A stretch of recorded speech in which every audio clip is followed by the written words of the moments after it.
This is the Bunny Slippers Are Evil Job Seekers Call-In Show. And now, a word from our sponsors. Evil Bunny Consulting is the job search alternative to expensive outplacement. For more information, go to bunnyslippersareevil.com.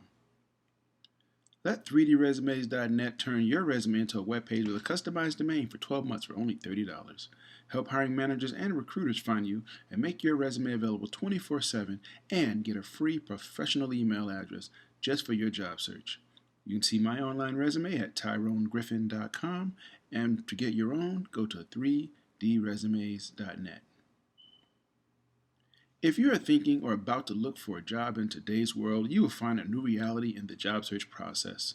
The world has changed. Job search today is much more complicated than 5 years ago. Volumes of resumes, more applicant screening systems, depersonalized applications, panel interviews, team hiring, long, complicated applications, branding, and social media. Yes, the world has changed. But have you? Are you still trying yesterday's approach? Why struggle and miss out on today's opportunities? Career Oyster is here to help. Great coaches, the latest resources, unique strategies, person tailored to your job search. Find out the new reality and how you can prevent costly mistakes. To register for a free 45-minute private lesson with Howard Caddy, go to careeroyster.com. Find the facts now. You'll be glad you did. Remember their motto: the world is your oyster. Be the pearl.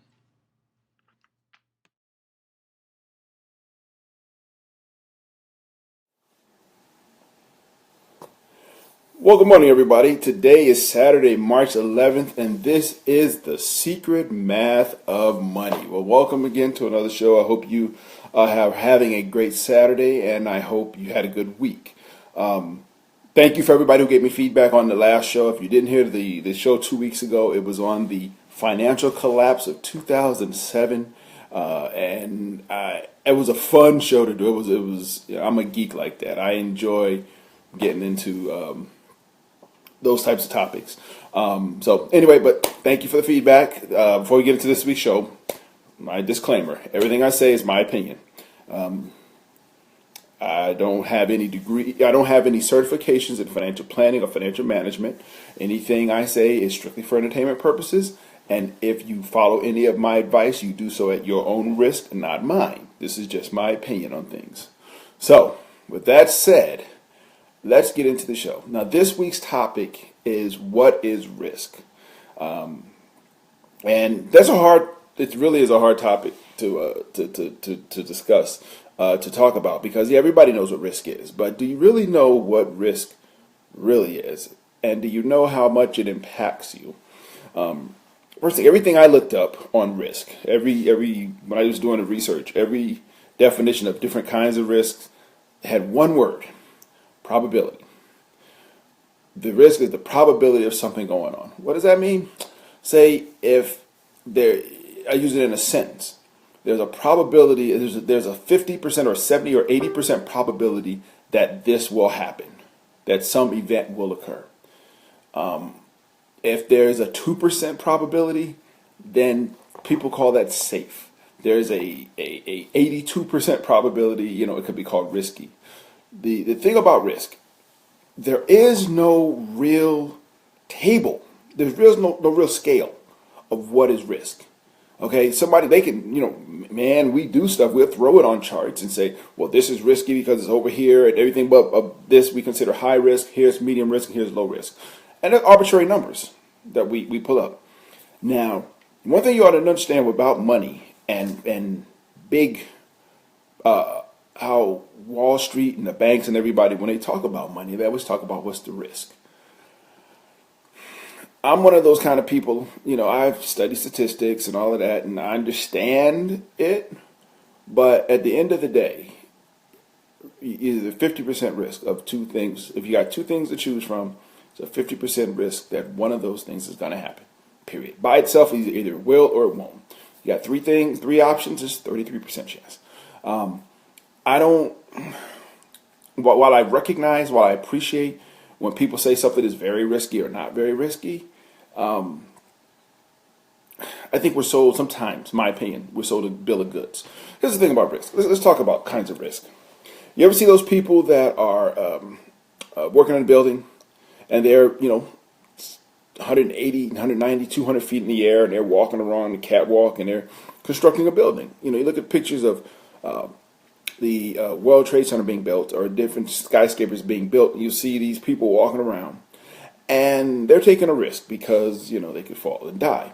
The higher you up, the theoretically the more risk you're taking. So those people are compensated for that certain level of risk. Skydiving. You're a skydiver. You do a lot of skydiving. It's a certain amount of risk that you're taking. I used to work for a pretty large insurance company for years. And it's all about risk. You know, the actuarial tables and this and that is, what is the risk of this happen? You know, we are paying for our risk.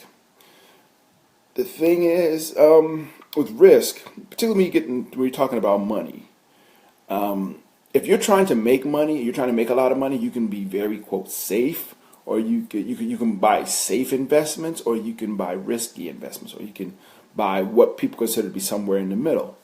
Why is an investment safe? Like government bonds are safe because why? Because there's very little chance of our government or a government, depending on who you're buying from, defaulting on those. At the same time, a few years ago, this country, we did default on some of our bonds, on some of our obligations. And that was a whole political issue. It wasn't that we ran out of money. I don't think. But my point is, with that, it's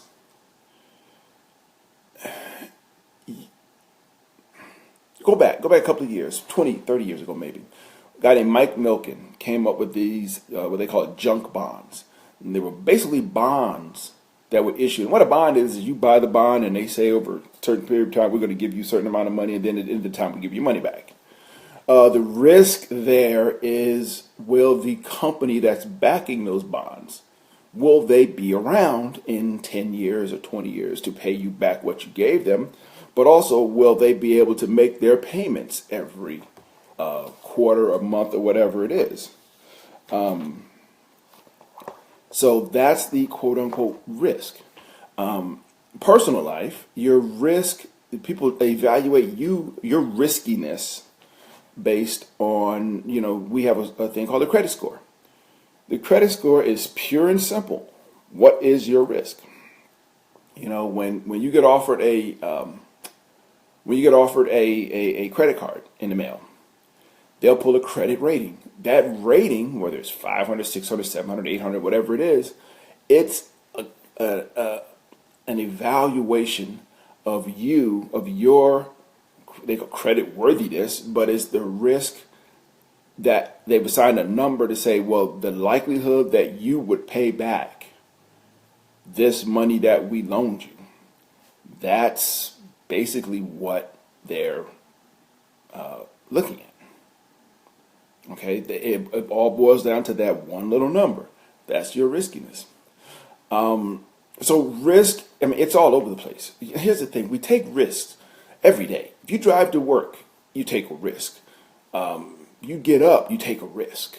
The risk that you might get up and fall out of the bed or step on something and go flying across the floor. You know, people say it's riskier to drive a car than to fly in an airplane.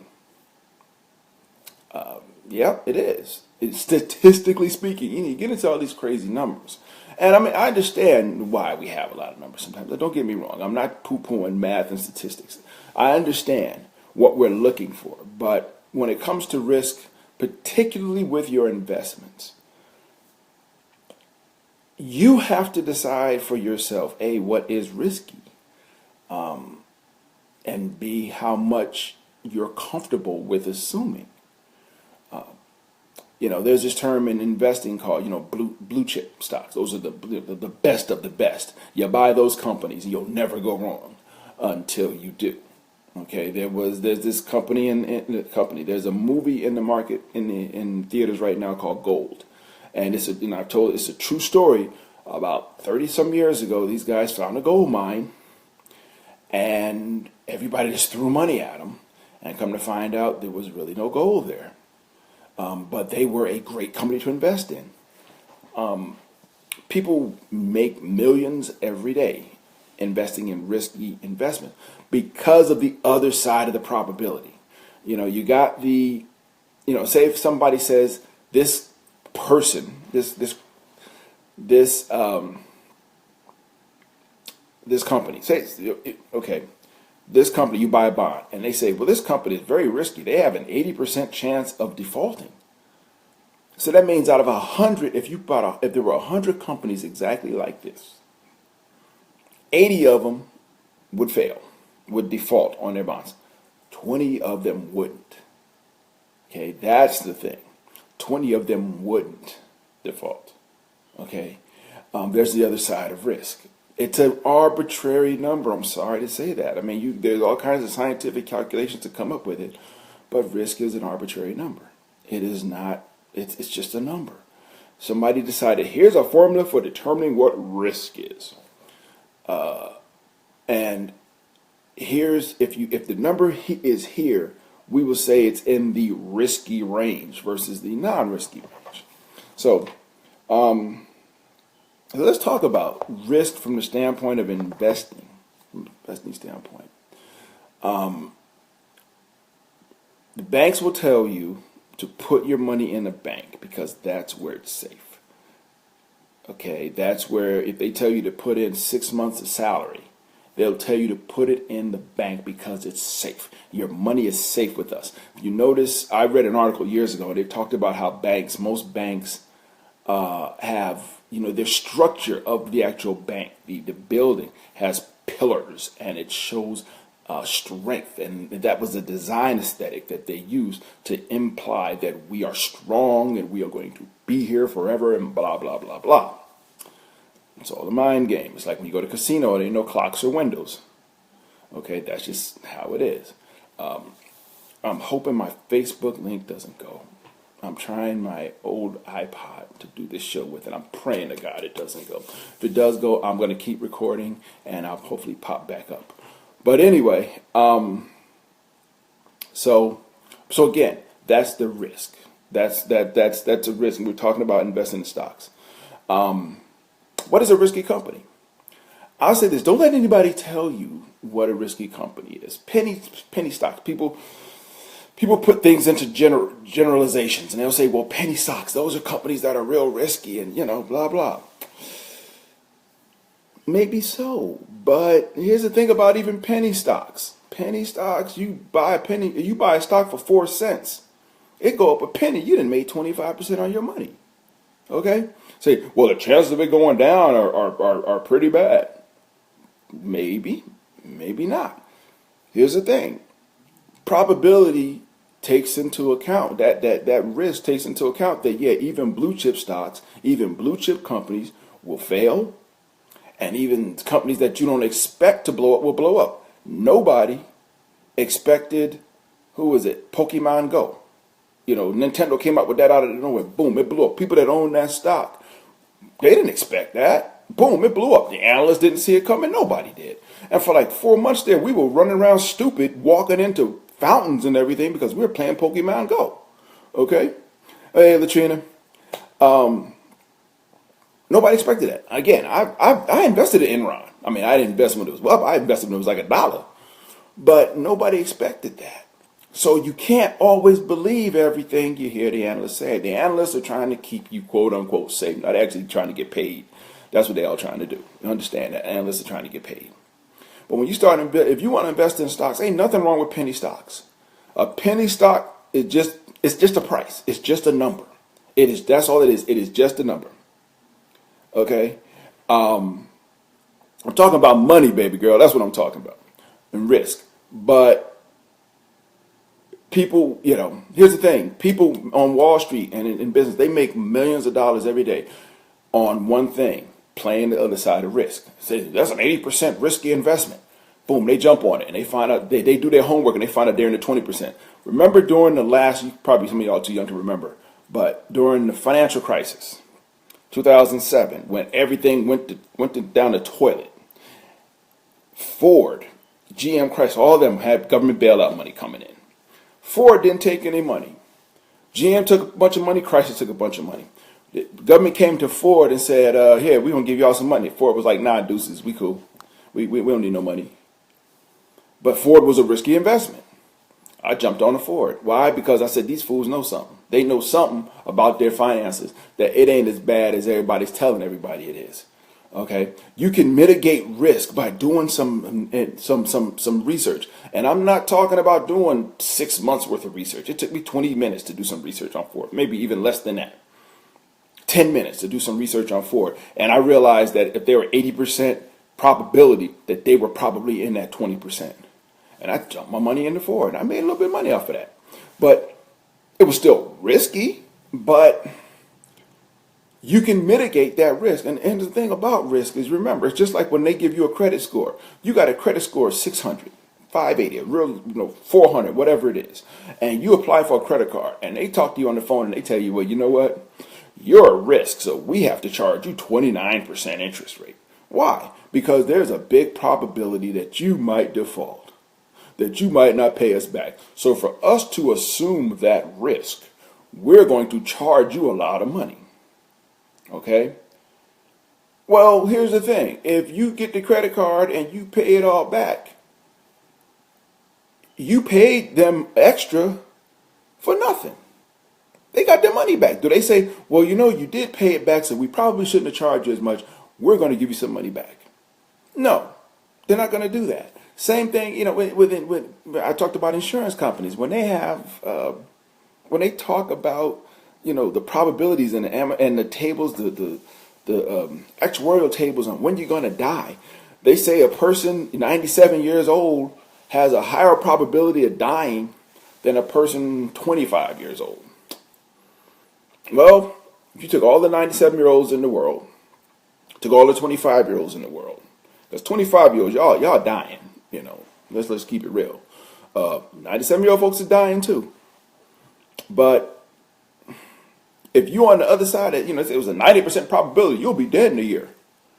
Well, there's a 10% probability that I won't be dead. So my point is, I'm rambling around and I apologize because risk is one of those weird topics. But you pay people because they say you're a better risk. What do? Well, first of all, you do is get your credit score up. You show a record of paying for your stuff. That's one way to mitigate your risk.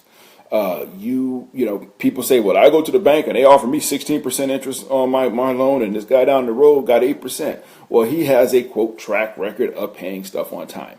You might be totally committed to paying this bill on time, and you will pay it on time. But the bank is going to look at your record and go, well, you're a risk. Okay? So risk it's real, but it's hard to quantify. So that's why we got all kinds of credit ratings and rating agencies just to quantify risk. You can make money off risk.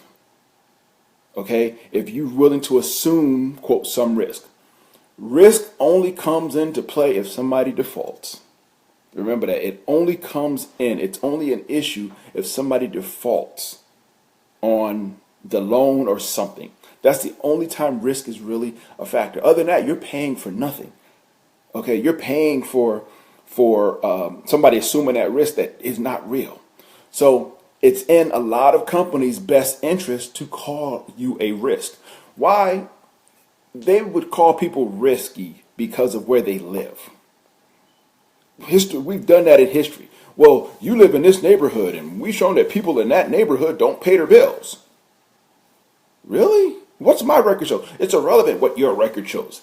Anything that a company can do to put you in a risky category and charge you more money, let's be honest, they're going to do. If you're a loan shark in the street, not that none of y'all is, but if you was a loan shark in the street and somebody said that, I need to borrow $100.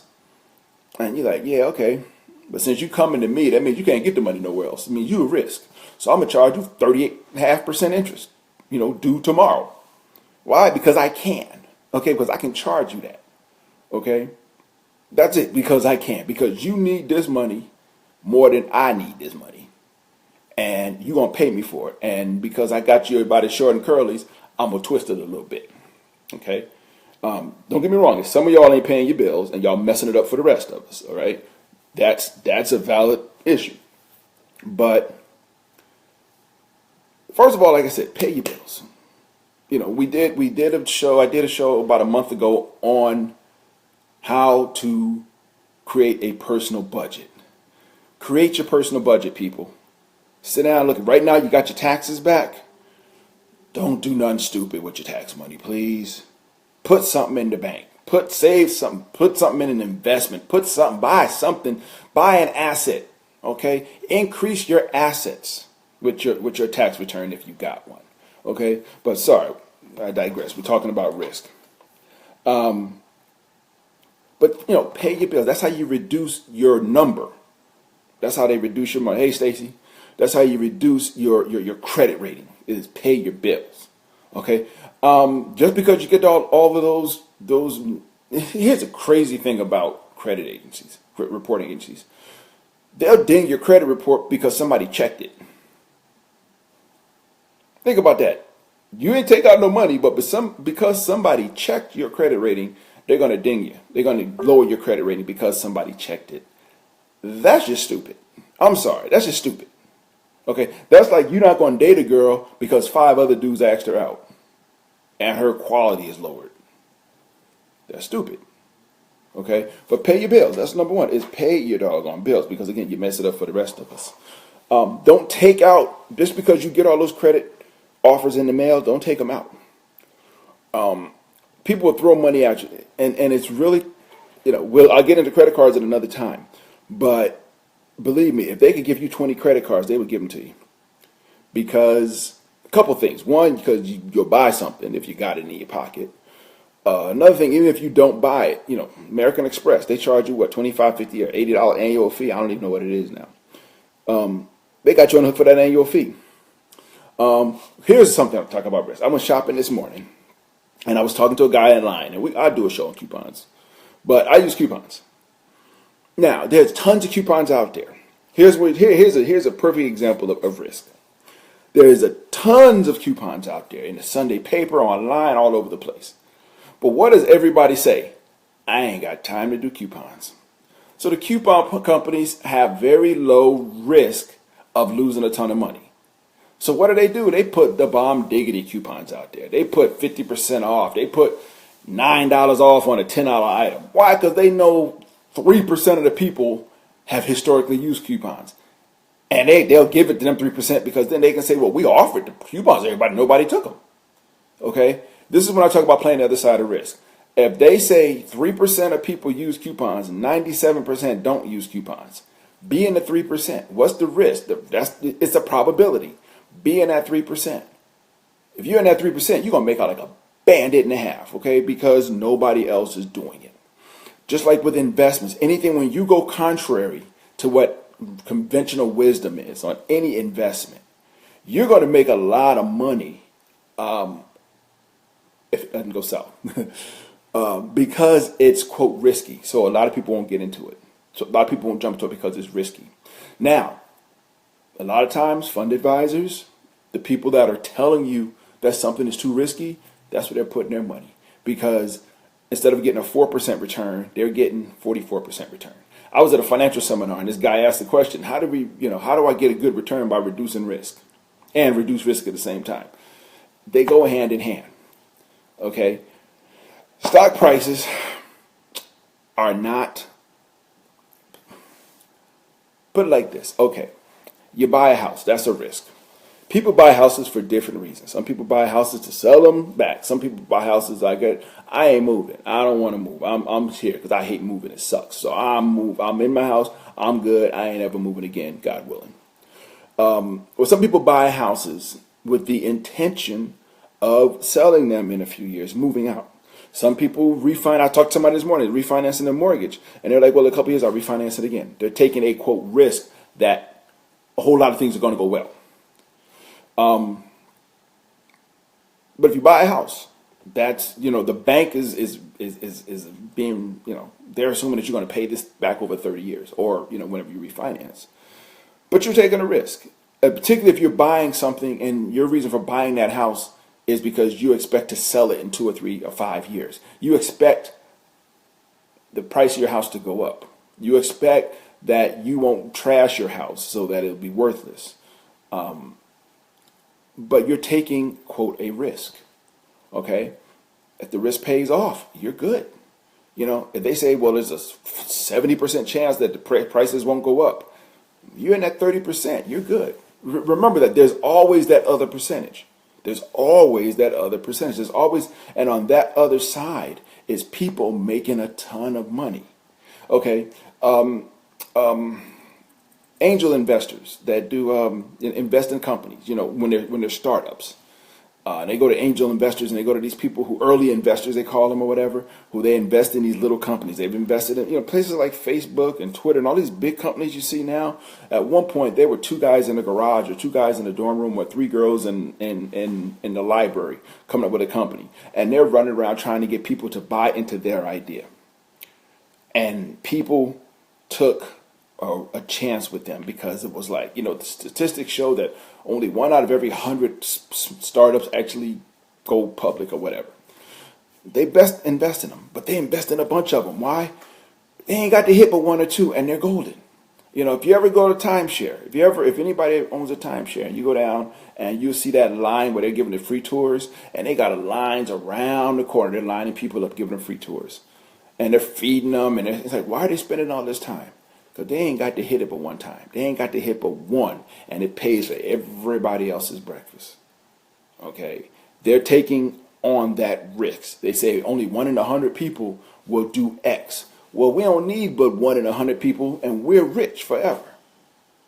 Okay? So my point is there's always that other side of the risk. Don't get caught up. Don't get me wrong. Don't go out and just throw your money at every risky thing you can find. But if you do a little bit of research, you do 5 minutes research on any company, you can determine for yourself forget how risky they are. Simple question to ask yourself. Do I think this company's going to go out of business? That's all you need to ask yourself. Do I think this company's going to go out of business? If this company ain't going out of business, maybe I'll take a chance on them. Take a chance. That was in a movie once where some robots took over. And the reason they took over is because somebody inserted into the code, take a chance. That simple message. Take a chance. Now, some people are, quote, conservative with their money, and they want to make steady gains. And if you have a long time horizon, means you're 21 years old, and you're talking about investing over the next 40 years, and you want to be very conservative. You want to buy, quote, safe investments, and you're content with 2 or 3% a year. You can do that, and I'm not saying anything wrong with that. But if you're somebody, you know, like I said, for me, money in the bank, I put the money in the bank that I will need in the next week. Okay, I don't need half my income in the next week. You know, I put the money that I won't need in the next week. I try to put it to work for me. You know, I'm not saying it always works out, but I mean, we'll talk about my portfolio one of these weeks. I'll let you show you what I own and what my return has been. But risk is not the boogeyman. That's my point. Risk is not the boogeyman. Risk is not something that you need to be afraid of. You know, you take a risk every day in everything you do. You take some risk. Okay, what level of risk that is hard to quantify, in my opinion. Yeah, we can come up with all kinds of numbers and statistics, but 50-50. Either it will happen or it won't happen.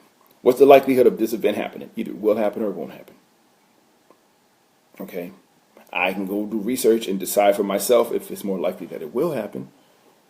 But at the end of the day, that's what it comes down to. It will happen or it won't happen. Okay, so don't be afraid of risk. I guess is my point. Don't be afraid of it. Don't feel that you have to avoid risk at all costs because you're taking risks every day. Just understand the risk. Okay, any investment you do, just understand what the possibility is of this company, of what's the possibility of the event you're hoping for not happening. What is the possibility of that? That's what risk is. It's a probability. It's just a number. It's a man-made calculation. You know, standard deviation, all these Tukey charts, all kinds of crazy things to determine. But at the end of the day, none of those charts are going to determine the outcome. It is what it is. Somebody would have said 2 months ago, what's the probability of the Falcons winning the Super Bowl? Somebody would have said at halftime of the Super Bowl game, what's the probability of the Patriots coming back? Probabilities are irrelevant because they did come back. Okay? Every Sunday they run probability. What's the probability of this team beating that team? But they still play the game. They don't base it on probability. They still play the game. And that's what you got to remember. Still play the game. So, yeah, risk can be avoided if you want. But just remember, more than likely, the people that are advising you are probably taking some risks. And they say, well, I'm at a different point in my life, and, okay, all of that aside. Decide for yourself how comfortable you are with any investment. Don't just blindly listen to somebody who doesn't have your vested interest at heart. Okay? Don't do that. So anyway, wow, this was one of the hardest shows I had to do because risk is, I brought some notes, but risk is one of those weird things to discuss because it's really nothing there, and it's a lot there. But anyway, everybody who stuck with me, thank you. I appreciate it. We'll be back in 2 weeks. Doing another show. Should be at 10 o'clock, like this one. But I go back and listen. It's on YouTube and it's on his Facebook page. The 2007 financial crisis. So anyway, with that, Ms. Powell, thank you so much for joining as well. Everybody have a great week, and I will catch you soon. Bye-bye.